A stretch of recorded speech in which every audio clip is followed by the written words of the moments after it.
ISR 9 news కి రోగులను వదిలేసి బర్త్డే వేడుకల్లో పాల్గొన్నారు ఆసుపత్రి సిబ్బంది. అటెండర్స్ లేకపోవడంతో రోగిని భుజంపై 7వ అంతస్తు వరకు మోసుకు వెళ్లిన రోగి భర్త నిజామాబాద్ జిల్లా ప్రభుత్వ ఆసుపత్రిలో రోగులను వదిలేసి ఆసుపత్రి సూపరింటెండెంట్ ప్రతిమా రాజ్ బర్త్డే వేడుకల్లో పాల్గొన్నారు.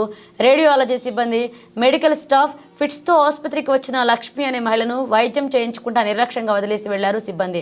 డ్యూటీ ఎగ్గొట్టి బర్త్డే వేడుకల్లో పాల్గొనడంపై ఆగ్రహాన్ని వ్యక్తం చేశారు. రోగులు ఆసుపత్రి ఎదుట రోగుల బంధువులు ఆందోళన వ్యక్తం చేస్తున్నారు. Side please. Side please.